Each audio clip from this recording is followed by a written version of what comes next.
ආයුබෝවන් කියලා පිළිගන්නවා මගේ SL Romania YouTube channel එකට. ඔයාලා හැම දෙනාම ගොඩක් ආදරෙන්. අද පොඩි වීඩියෝ එකක් අරන් එන්නේ. වීසා වලට ඇප්ලයි කරපු අය දන්නවා. ඒ කියන්නේ අපි Romania embassy එකට වීසා වලට ඇප්ලයි කරපු කට්ටිය self ඇප්ලයි කරපු කට්ටිය දන්නවා. එයාලගේ වීසා ඇප්ලිකේෂන් එකට ඩේට් අවිල්ලාද කියලා චෙක් කරගන්නේ කොහොමද කියලා. ඉතින් මේ මම ඩුබායි වලින් කෙනෙක්ගේ දාපු වීසා එක ස්ටේටස් චෙක් කරගන්න යන එකක්. ලංකාවට වඩා ඩුබායි වල ගොඩක් වෙනස් මේ ප්‍රොසෙස් එක. ඉතින් ඔයාලත් එක්ක මේක බෙදා ගන්න ඕන කියලා හිතුණා. මේ ඩුබායි එම්බසි එකේ කොහොමද ඩේට් ඉෂුව වෙන්නේ කියලා. ලංකාවේ නම් සාමාන්‍යයෙන් අපි අපොයින්ට්මන්ට් එක දාලා දැන් මේ දවස්වල මාස 6-7ක් යනවා. දැන් මාර්තු 20 ගණන් වල ගිය අවුරුද්ද මේ අවුරුද්දේ මාර්තු 20 ගණන් වල ඇප්ලයි කරපු කට්ටියට තමයි දැන් ඩේට් එන්නේ. අපේ ලංකාවේ නම් එන්නේ කෙලින්ම ඩේට් එකක් අපිට එනවා ඉන්ටෝ ඩේට් එකට මෙදාට එන්න කියලා මේල් එකක්. ඩුබායි වල එම්බසි එකේ එහෙම නෙමෙයි වෙන්නේ.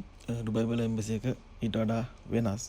අපි බලමු කොහොමද ඒක වෙන්නේ කියලා. හරි අපි මෙතන ඊනම් එක තියෙනවා එයාගේ උඩ. එයාගේ පාස්වර්ඩ් එක දාලා යටින් කෝඩ් එක ගහලා නෙක්ස්ට් කරනවා. ඔන්නෝම එනවා summary of visa application file කියලා.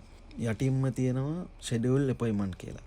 ඊට පස්සේ තියෙනවා මෙතන validate කියලා. ඔයාලට මතකද මේ අපේ වීසා එකට ඇප්ලයි කරාට පස්සේ send for validation කියලානේ තියෙන්නේ. එතකොට අපේ validate කියලා කෙලින්ම මේල් එකක් එන්නේ appointment date එක. දැන් මෙයාලගේ එහෙම නෙමෙයි. validate කියලා වෙලා schedule appointment. ඒ කියන්නේ අපිට පහසු දවසක් දාගන්න පුළුවන් appointment date එක විදිහට අපිට යන්න පුළුවන් දවසක්. ඉතින් ඇත්තටම අපේ ලංකාවේ එම්බසි එකත් මෙහෙම වෙනවා නම් ඉතින් ගොඩක් හොඳයි. අපි බලමු ඉස්සරහට මේ වේද කියලා. මෙතන තියෙනවා schedule appointment කියලා. ඊට පස්සේ මෙතන යටින් තියෙනවා date of loading your application. ඒ කියන්නේ මෙතන තියෙනවා 10/12 තමයි date එක. සාමාන්‍යයෙන් date එකක් ඒ කට්ටිය දෙන්නේ මේ දවසවත් choice කරලා ගන්න කියලා.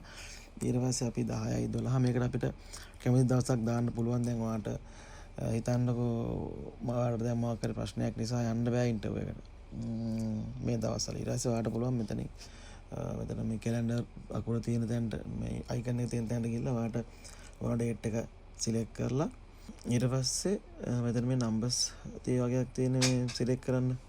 මේ නම්බර් සිලෙක්ට් කරන්න තියෙන එකෙන් කියන්නේ අපි දැන් සිලෙක්ට් කරනවා කියන්නකෝ 10/12ම දානවා කියන්නකෝ. දැන් මෙතන තියෙන එකම ඊට පස්සේ 10/12 දිනේ නැත්තම් ඊට පස්සේ දිනය අපි එක තේරුවොත් එහෙම ඊට පස්සේ දිනේ. ඊට දෙක තේරුවොත් එහෙම ඊට පස්සේ දිනයටත් පස්සේ දිනේ. තුන තේරුවොත් එහෙම ඊට පස්සේ දිනයට පස්සේ දිනේ. ඒ දවස් තුනේම අපොයින්ට්මන්ට් ටිකට් මෙතන පෙන්නනවා. එතකොට අපි මෙතන තියෙන ටයිම් බෑන්ස් මේවා කරන්න තියෙන්නේ අපි මේ ටයිම් එකේ තමයි මේ දවස් 14 මේ කාලය ඇතුළත තමයි අපි අපොයින්ට්මන්ට් එකට අපිට ඩේට් එකක් ඕන. අපි මේ තෝරන දවසේ ඉඳන් මේ දවස් 14 ඇතුළත කියලා තමයි දාන්න දෙන. සර්ච් කරාට පස්සේ මෙතන මේ යටින් මේ කොහිස් කොටුවේ වැටෙනවා ඩේට් එකයි ටයිම් එක තියෙන ටයිම් එක මේ තියෙන ඩේට් සෙට් එකම වැටෙනවා. මෙන්න මේ දවස් තමයි ඔයාලට ඉන්ටර්විව් තියෙන ඩේට් එකක් අපිට මේවා සිලෙක්ට් කරලා තියෙන ඩේට් වලින් දෙන්න පුළුවන් කියලා උතන ලිස්ට් එක වැටෙනවා. ඉතින්